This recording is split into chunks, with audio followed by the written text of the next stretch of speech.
Stewardship is about how we choose to live our lives and use the resources God has abundantly supplied to each of us. Hello, I'm Ed Bray. For the next few minutes, I'm going to discuss with you how the practice of good stewardship in our personal lives can make all the difference in the world. In general, we talk about stewardship in three areas: time, talent, and treasure. I'm going to briefly discuss each of these areas of stewardship in this presentation. After each topic, I'll be offering you a number of questions to help you have a discussion among yourselves on each of the three areas of stewardship. The questions will be on the screen, so you'll be able to press the pause button on your remote and have time to consider each of them.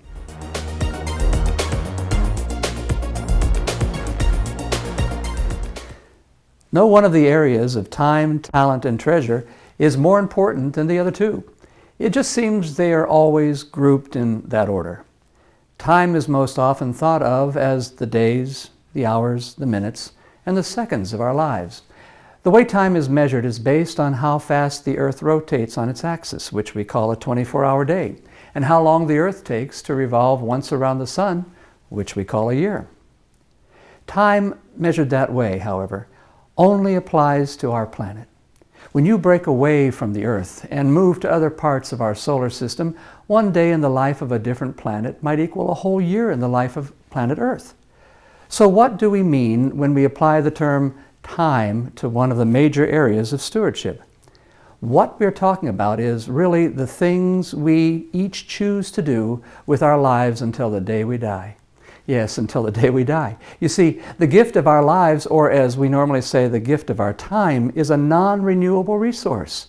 We only have so much time to be alive, so while we live, we each must ask ourselves to what causes, ideas, hopes, and dreams will we devote this limited resource of life we each have. In the Old Testament, the story is told about when it came time for the Israelites to cross the Jordan River into the Promised Land. Moses, who had led them for 40 years, could not lead them any longer and would not be going into the Promised Land with them. Even so, he would have the last word, and that word was for them to choose life. For Moses, being a good steward on their time on earth would mean the Israelites would love God, walk in God's ways, and keep God's laws. Then they would truly have chosen to be good stewards of their days on this earth. No one could make it more clear how best to live our lives than did Jesus, who said, "Love God and love one another." If we choose life that is real by loving God and loving one another, then the ways we use the resource of our time will reflect our commitment to do with our lives what makes a difference in the quality of life, not just for ourselves, but for every child of God. When a person is young, it's an easy thing to believe he or she has plenty of time. Those of us who are older, however, understand how quickly time does fly and how few our days on earth really are. Time is valuable, but it becomes priceless when we freely give it away to support a good cause, to bring hope to a pain-filled world, or to simply be present in the critical moment. Our life, this time we have, is a gift to us from God, and how we use the gift of time is up to us. Giving our time to do God's work through the local church is a priceless gift. It's an expression of love for God, an awareness that God's way is the best way, and an affirmation that as Jesus gave His life for us, so too the gift of our lives in His service does make a difference. Now here are a couple of things for you to discuss. Have your leader press the pause button and spend some time on them. Take a moment to talk about how important your time is to you. And if you knew you only had one more year to live, how would you use that time?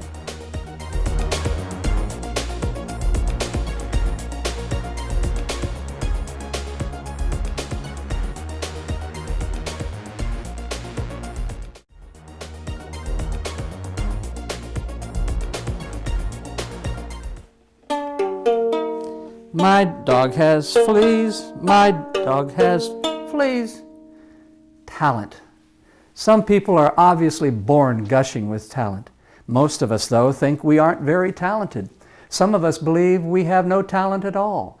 According to the Apostle Paul, though, there is no one in the Church of Jesus Christ that is not gifted in some way. Every one of us has at least one spiritual gift that has been given to us by God. It was Paul who wrote that there are varieties of gifts, but the same Spirit. And there are varieties of activities, but the same God who activates all of them in everyone.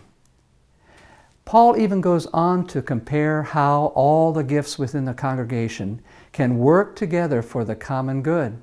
Kind of in the same way the different parts of the human body work together, each with its own unique job. The early church was really in tune with Paul's understanding. There was a sense that the spiritual gifts given by God to everyone in every congregation allowed Christians to work together in a mutually shared ministry. Everyone had a different spiritual gift or a talent to share, and everyone was important. But that was not always so.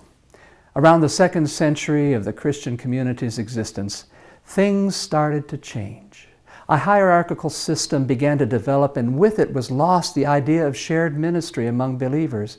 As a result, the spiritual gifts were suppressed in the church by those who believed that only men who held the highest rank, meaning the clergy and the nobility, were the ones who became the guardians of the mysteries of the faith.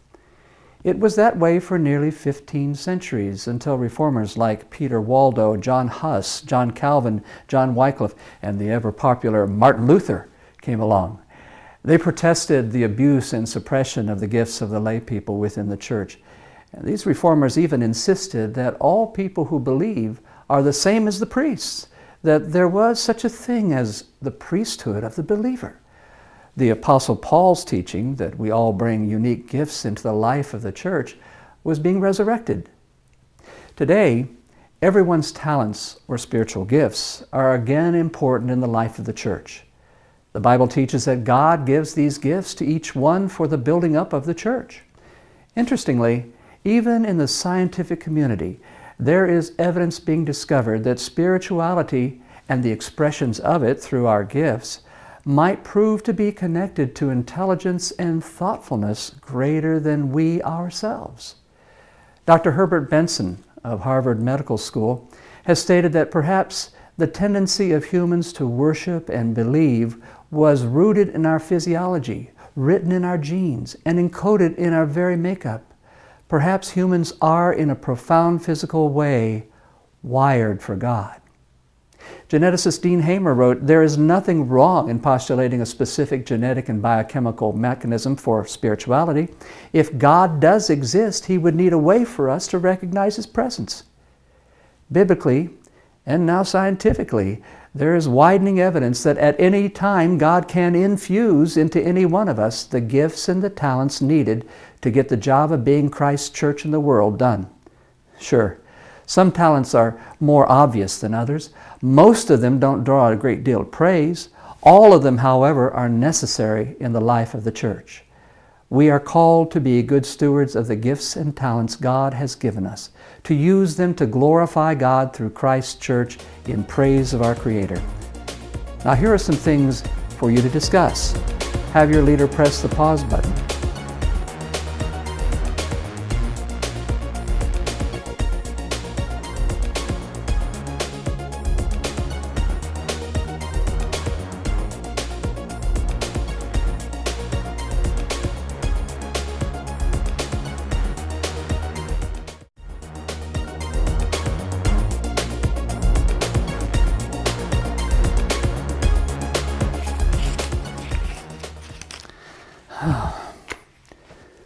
Like it or not, money has power.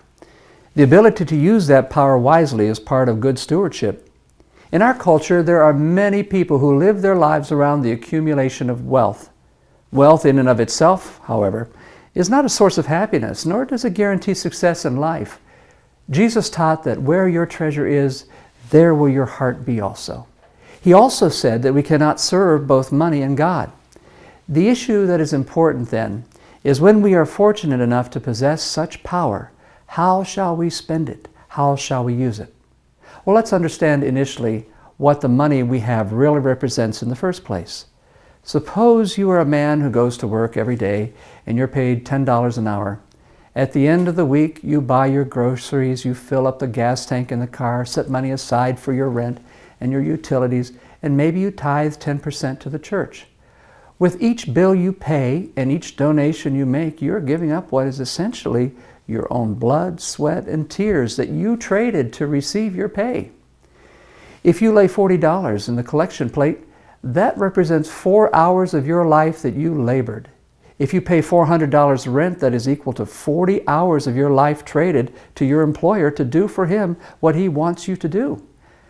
Our funds represent our lives poured out in return for a certain amount of economic power.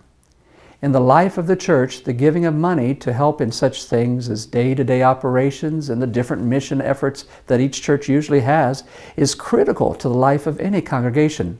Only by combining the gift of money from many people is the work of the church possible. What we learn through our giving is that alone we may be able to accomplish some things in the name of Jesus Christ, but by the whole congregation, each giving his or her fair share from out of everyone's income, the local congregation is given the economic power it needs to accomplish great things. Once Jesus was teaching his disciples in the courtyard of the temple, when he drew their attention to a widow who was about to place an offering in one of the money boxes that were there close to her. She had 2 coins to her name. No one would have blamed her for not giving anything. Others would have thought 1 coin was enough, but she gave both. Giving from our treasures is important for us to do. It empowers the church and any other charity that we might want to support to do the work they intend to do. Giving from what we have, though, also empowers us. From out of what we have given, we can see the good that happens. We can feel a sense of accomplishment, and we can know in our hearts we are doing the right thing. In other words, in turn, we feel blessed and usually notice as a result that our blessings don't stop there because God is good. Now here are a couple of things for you to discuss.